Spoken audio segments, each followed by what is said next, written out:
ഇപ്പോൾ അമിത് ചക്കാലക്കൽ പറയുന്നുണ്ടായിരുന്നു ഇന്നലെ പിടികൂടിയ അല്ലെങ്കിൽ കസ്റ്റംസ് കൊണ്ടുപോയ 6 വാഹനങ്ങളിൽ ഒന്ന് മാത്രമാണ് തൻ്റേത്, ബാക്കിയുള്ള വാഹനങ്ങൾ തൻ്റേതല്ല, സുഹൃത്തുക്കളുടേതാണ്. അത് മറ്റു വർക്കുകൾക്ക് വേണ്ടി തൻ്റെ റെഫറൻസോട് കൂടി ആ ഗാരേജിൽ കൊണ്ടുവന്നതാണെന്ന് അദ്ദേഹം പറയുന്നുണ്ട്.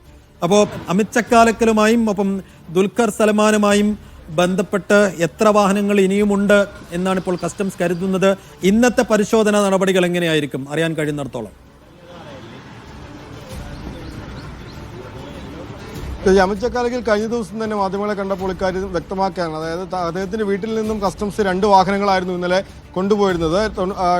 99 മോഡൽ ലാൻഡ് ക്രൂയിസും ഒപ്പം തന്നെ ഒരു ലെക്സസ് വാഹനമായിരുന്നു വീട്ടിൽ നിന്ന് കൊണ്ടുപോയത്. അതിൽ ലാൻഡ് ക്രൂയിസ് മാത്രമാണ് തൻ്റേതെന്നും ലെക്സസ് തൻ്റെ ഒരു സുഹൃത്തിന്റെ തൻ്റെ വർക്ക്ഷോപ്പിൽ കൊണ്ടുവന്നതാണെന്നും കഴിഞ്ഞ ദിവസം തന്നെ വ്യക്തമാക്കിയിരുന്നു. പിന്നീടാണ് ഇത്തരത്തിൽ 6 കാറുകൾ അമിത് ചക്കാലക്കലിൻ്റെ ആയി പിടിച്ചെടുത്തു എന്ന വാർത്തകൾ വരുന്നത്. ഏതായാലും ഇതിൽ 5 എണ്ണം തൻ്റേതല്ല എന്നാണ് അമിത് ചക്കാലക്കൽ ഇപ്പോൾ പറയുന്നത്. തൻ്റെ വർക്ക്ഷോപ്പിൽ ഇത്തരത്തിൽ അറ്റകുറ്റപ്പണികൾക്കായി മറ്റും കൊണ്ടുവന്ന വാഹനങ്ങളാണെന്നാണ് അമിത് ചക്കാലക്കൽ നിലവിൽ പറഞ്ഞിരിക്കുന്നത്. ഏതായാലും കഴിഞ്ഞ ദിവസം തന്നെ ഇദ്ദേഹത്തെ നോട്ടീസ് നൽകി വിളിച്ച് വരുത്തിയിരുന്നു. വിശദമായ ഇക്കാര്യത്തിൽ അദ്ദേഹത്തിന്റെ മൊഴിയെടുത്തുന്നു. ഇതിന്റെ കൃത്യമായ രേഖകളെല്ലാം തന്നെ ഹാജരാക്കാൻ ആവശ്യപ്പെട്ടിട്ടുണ്ട്. കഴിഞ്ഞ ദിവസം തന്നെ കസ്റ്റംസ് പറഞ്ഞിരുന്നു, അതായത് ഈ പിഴ ഒടുക്കി ഇത്തരത്തിൽ വാഹനങ്ങൾ വിട്ടു നൽകാനാവില്ല. കൃത്യമായ രേഖകൾ, പ്രത്യേകിച്ച് 99 രജിസ്ട്രേഷൻ വണ്ടിയാണെങ്കിലും 5 പേർ കൈമറിഞ്ഞു വന്ന വണ്ടിയാണെങ്കിലും ഇതിന്റെ മുൻകാലത്തുള്ള എല്ലാ രേഖകളും തന്നെ അമിത് ചക്കാലക്കൽ ഹാജരാക്കേണ്ടി വരും. എങ്കിൽ മാത്രമേ വാഹനം വിട്ടു നൽകൂ. നിലവിൽ ദുൽഖർ സൽമാന്റെ 2 വാഹനങ്ങളാണ് കഴിഞ്ഞ ദിവസം പിടിച്ചെടുത്തത്. അതിൽ ഒന്ന് മാത്രമാണ് നിലവിൽ ഇവിടെ കസ്റ്റംസിന്റെ ഓഫീസിൽ കൊണ്ടുവന്നിട്ടുള്ളത്. ഒന്ന് ഇപ്പോഴും ദുൽഖറിന്റെ ഗാരേജിൽ തന്നെ ഇട്ടിരിക്കുകയാണ്. അതിന് ഫിറ്റ്നസ് സംബന്ധമായ പ്രശ്നങ്ങളുണ്ടെന്നാണ് പറയുന്നത്. ദുൽഖറിന്റെ